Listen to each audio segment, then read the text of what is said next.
Hi, everybody. My name is Stephanie Calderon. I'm with Workforce Solutions Capital Area. And today we are joining you guys for our webinar series to deep dive into in-demand careers with Austin, City of Austin. We have Austin Water with us today, and we got some guest speakers, and I'm going to allow them to introduce themselves. Go ahead, guys. Scott. I'm Scott Morrow. I'm a division manager with Austin Water Utility. I'm Rebecca Kirsch, and I'm a teacher at Texas School for the Blind and Visually Impaired in our EXIT program. Hi, good afternoon. My name is Janet Silva. I'm with the Human Resource Department at the City of Austin. I am the Human Resource Consultant for Diversity Recruiting Initiatives. I'm very excited for this call today.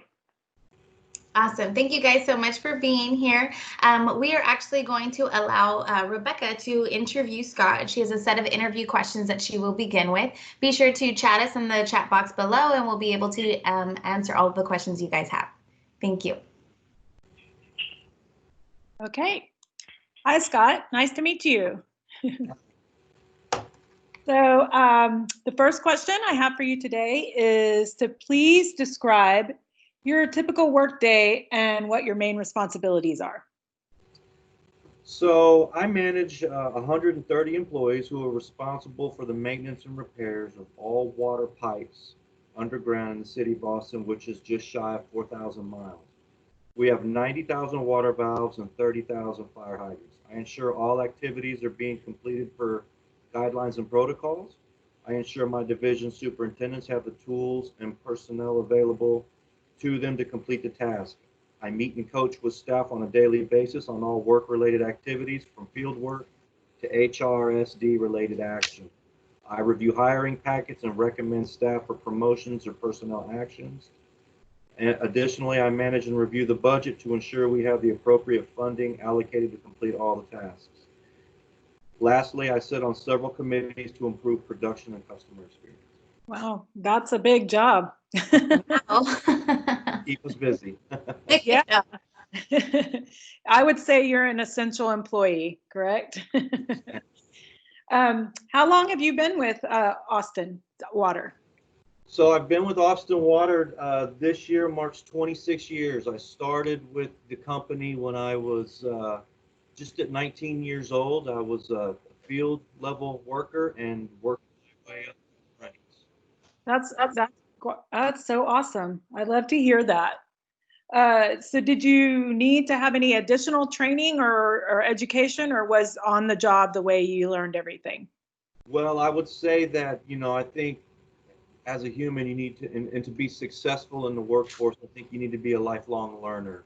I did get a lot of on-the-job training, and I did do some curriculum work outside of my normal work hours to get required licensing and other certifications that are required for this position. Okay, cool. So what academic and technical skills are required for your position? So technical skills required are a thorough understanding of the activities of the division, knowledge of state and local laws, city practices, policies, and procedures, supervisor and managerial techniques and principles. You need to understand how to manage and prepare a budget, ability to handle multiple complex tasks and activities, and the ability to make public presentations. And again, I always go back to it. We have to have excellent customer service skills. That makes sense. Yeah. So do you use then like Microsoft product? I mean, do you just use like Word and PowerPoint and? So for the academic side of things, and that's kind of where I'll speak to it. Yeah, you need to have a pretty general idea on how to use a computer, basic software packages that we use nowadays, Microsoft Office Suite, along with Outlook. There's some more technical software out there, but I think that would just lend itself to the work that we're doing. Right. Okay. So what should I be teaching students in my classroom to prepare them for employment in a company like Austin Water? When I read this question, I think it was one of my favorite questions, and And then I'll answer it this way. In my opinion, I think what we can get out of all of this is communication. I Mhm. think teaching children and people how to effectively communicate is something that will help them in their professional career. If you can communicate the needs, if you can communicate your feelings, and if you can take communication back and digest it, it's going to make you a successful employee. That's awesome. That's what I work with students that are older, so they're ready to graduate. And that's one of the main things that we work on. Communication, even me, it took me till later in life. I'm still learning, right? Absolutely. Now in today's world, I think, technology is a great thing, but I think sometimes that tool can be misused, and we need to get more back towards face-to-face communications and being able to conversate with somebody live or in video. A text message or an email can be impersonal, and there's a lot of things that are missed when we're just looking at text. And also misunderstood, right? Absolutely. Absolutely. Face-to-face communication can relay all kinds of things that text communication and email can't. What ideas or materials? Well, you've just given me the idea of what to use in my classroom. So, are there any materials that you have that a teacher could use in the classroom? I don't. Again, kind of a universal tool that I use is when I'm in as a manager, I have to spend a lot of time explaining and giving direction to my lower level management team and then even my supervisors. And again, and I actually use it at home too, is to check in when I'm communicating. I know when we get up and we start talking, we might have a lot to say and we get a lot of head nodding, but nothing's sinking in. So we do need to, check in occasionally to make sure everybody is on the same path as us. And then, to follow up on that would be to set an environment up that is a learning environment. There are no dumb questions, and if we can set the stage at the beginning, then we can make it in an environment where people feel safe to ask those questions. I know as a student, and I know as a rookie employee, um, speaking up in an environment or in a room full of people can be intimidating. And if we can somehow set that up at the beginning of the class or the course or the meeting, I think it brings everybody, it'll just kind of reduce that anxiety level. I think my students would appreciate your piece of advice about checking in. Sometimes I get a little long-winded when I'm trying to tell them something, and they're like, yeah, we got it. Okay, so you've been working there for 26 years. So through that time, you've seen the technology change a lot. So how has it affected your position? When I first started, when we would have to look up and we've got to go out into the distribution system and make a repair in the water system, we would have to look at paper, or I'll go a little bit further back and bring up a word people probably don't even know, which is microfiche. And it was basically putting an index card into a viewer, and you would hold it up towards whatever light was available, and it would display a mapped image of the area where you were.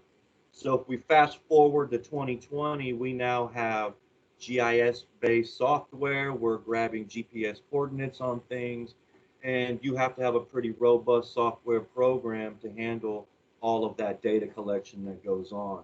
And then here recently, um, during COVID, this process we're going through right now, we've had to harness another wheel on technology, and look what we're doing today.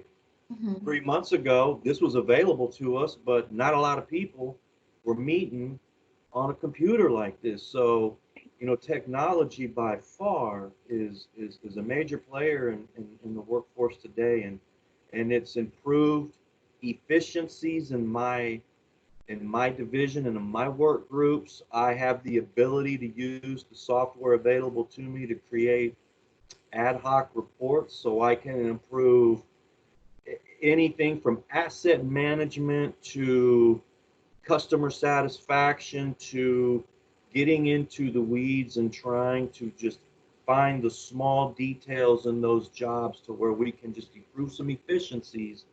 And if we can improve efficiencies, we can improve the customer experience, which is what we want to do here. That's awesome. Okay, so what are your work hours?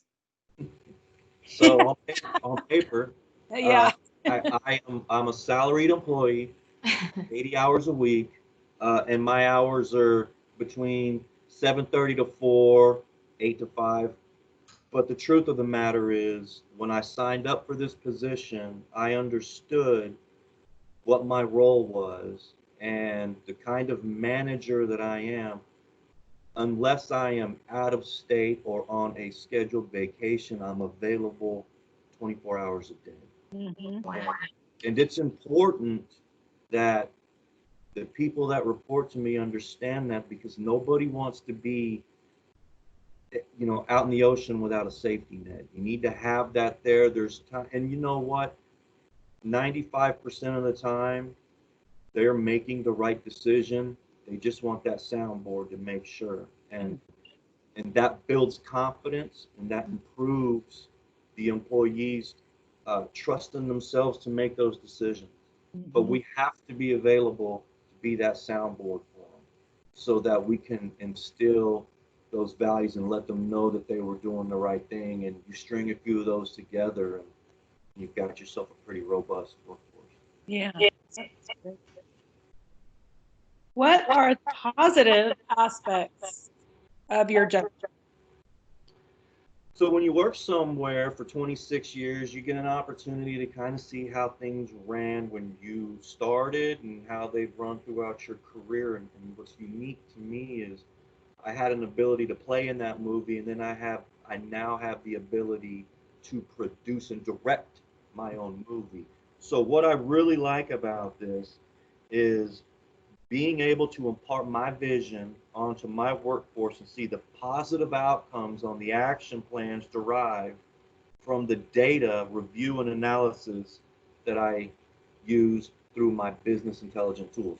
All of that to say, when you have an idea and you want to put something in motion, and having the authority to do it and the understanding on how it needs to be done, and getting to see it play out and work the way your vision intended it to, I think that's what we're looking for as managers. You know, when we get up to this level, we're coaches, right? We're recruiters. We want people to come in and work for us. We want to coach our employees. We want to bring out the best.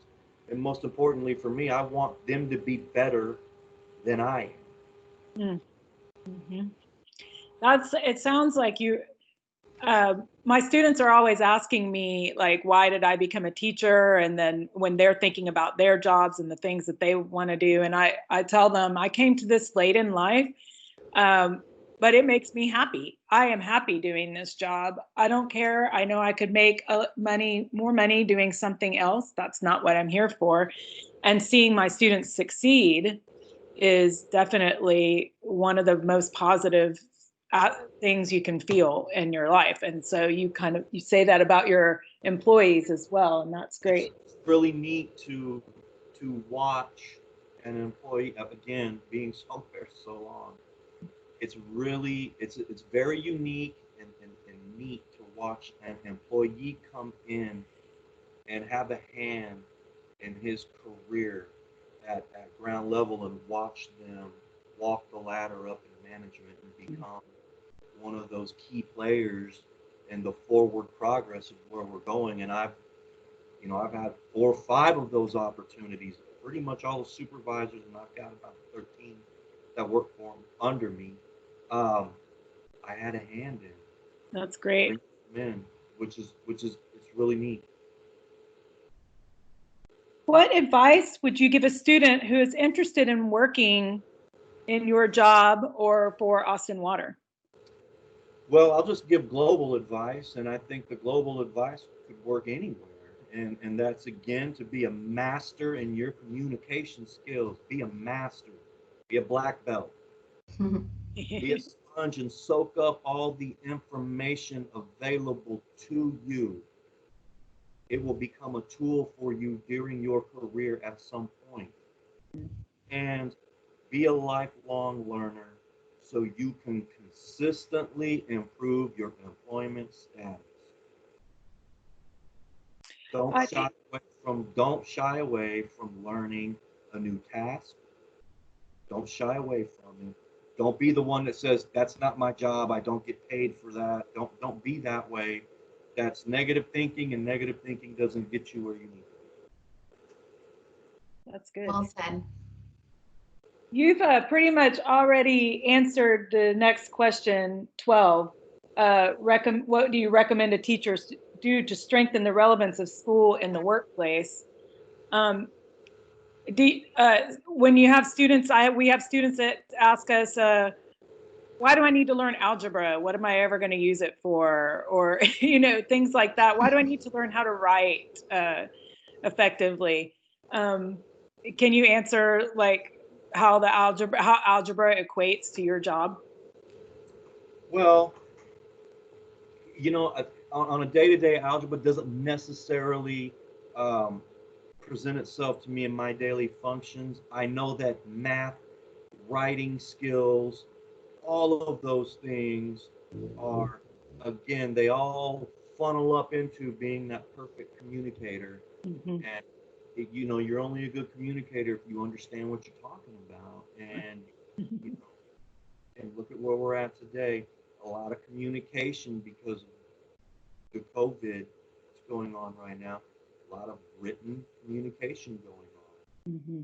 And I can tell you one of my biggest tasks I have is taking employees that were hired on, and and just to backtrack real quick, my workforce is extremely diverse. I've got GEDs, I've got high school, I've got college graduates. I myself am a GED.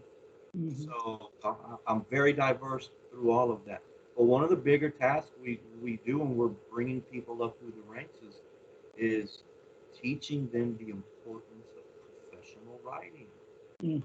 It's very, very important, to be able to communicate effectively through email and be able to understand what's being sent back to you. So we do spend time on that, especially with our new supervisors, that they understand it. And kind of go back to school, I would say that, going to school is a snapshot of what a professional work life looks like.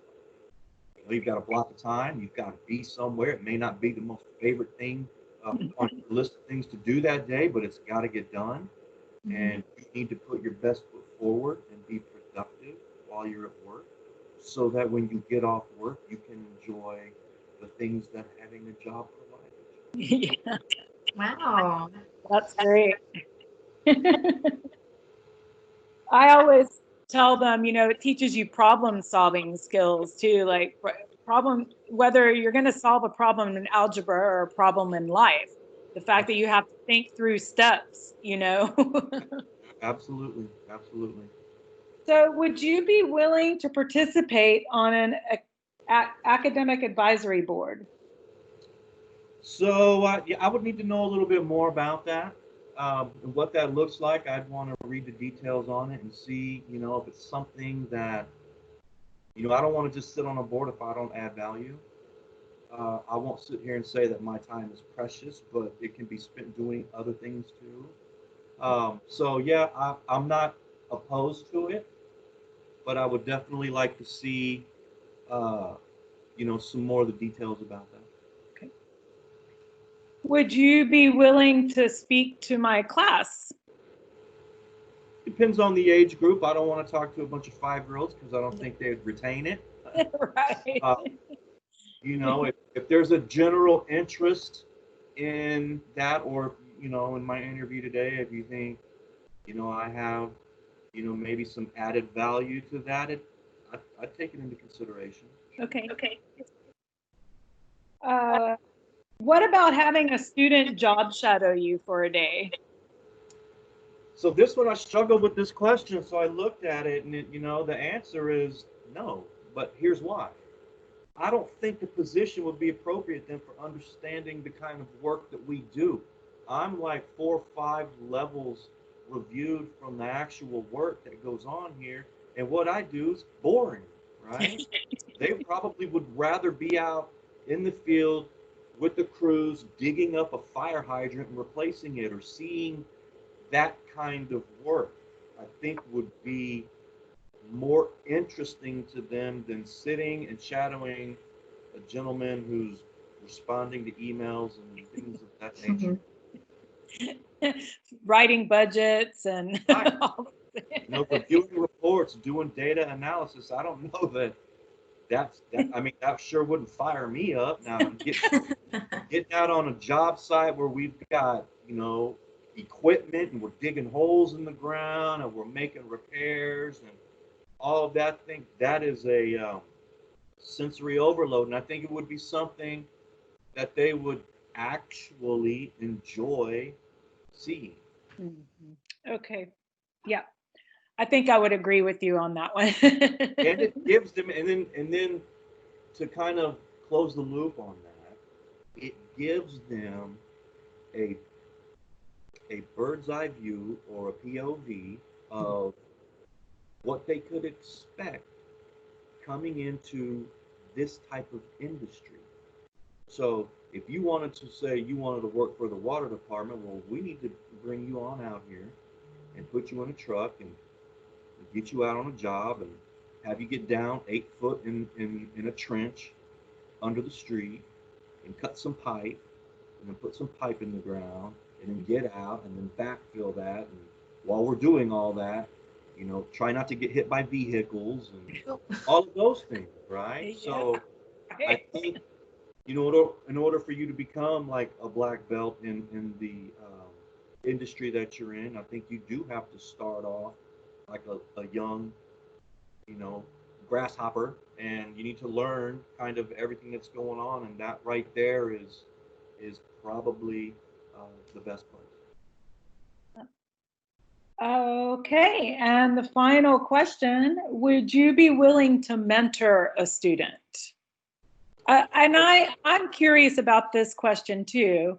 Does it mean mentoring in that field, or mentoring as just a mentor? I was curious about that, Stephanie. Yeah, so and I'll just answer it this way. As far as mentoring, there is, you know, some that I could do, but I would, again, I would need more details on that and see what we're looking at there.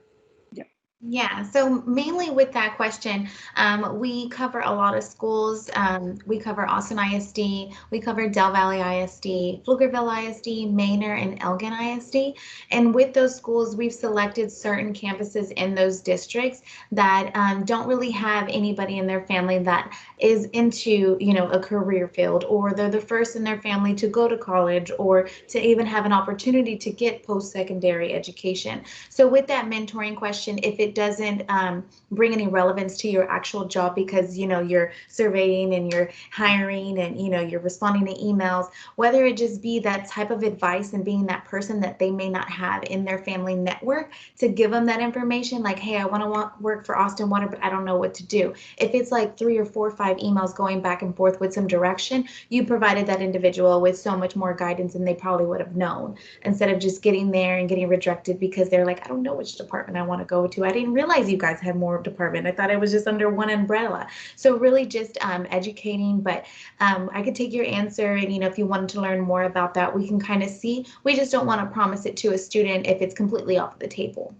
Well, I mean, and just following up with what you said, we're talking about mentoring remotely. If we had students that wanted to send me an email and ask me questions, about the business here and what we do and Yeah. how could they get in, and even maybe schedule a meeting for them to come by and have a one-on-one with a student that would be interested in a trade like the underground construction industry.